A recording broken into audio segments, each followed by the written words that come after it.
भाई लोग नमस्कार, मैं रंगा कुमार, आप देख रहे हो कुमार रंगा यूट्यूब चैनल का स्वागत है। दोस्तों मैं आप लोग को बीच में बता दूं, कोई एक वीडियो में आप लोग को रील वीडियो बहुत दिन पहले आप लोगों को थोड़ा सा क्लिप दिखाया था कि आप लोग जो देख सकते हैं कि भगवा कलर खिसले पिना है। तो आप लोगों को जो बता दूं कि बोलबम का सॉन्ग का था, और आप लोग जो बोलबम का अभी बहुत ज़्यादा शूटिंग चल रहा है, क्योंकि हर एक कलाकार को भी शूटिंग चल रहा है और खेसारी को भी चल रहा है। कल कुछ तस्वीर निकल के आया था, आप लोग देखे होंगे, बहुत ही गजब गजब का। आप लोग बीच में वही बोलबम का सॉन्ग शूटिंग हो रहा है, वहीं पे आप लोग बीच में खेसारी पहुंचा था, तो उसी को आया।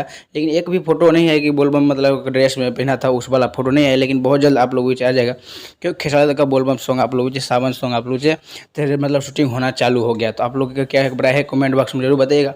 और आप लोग बता दो कि जाके जी से सीख लो ये सॉन्ग, जो नहीं सुने जाके सीख देख सकते हैं नया चैनल पर। दोस्तों आप लोग 1 मिलियन आप लोग ये बहुत बहुत दिल से थैंक यू दोस्तों। इतने ही सपोर्ट और अपना प्यार ऐसे बनाए रहिए, और चैनल पर नहीं चैनल सब्सक्राइब कर लिए, क्योंकि खेसारी का छोटा बड़ा खबर आप लोगों को जिसमें मिलता रहेगा।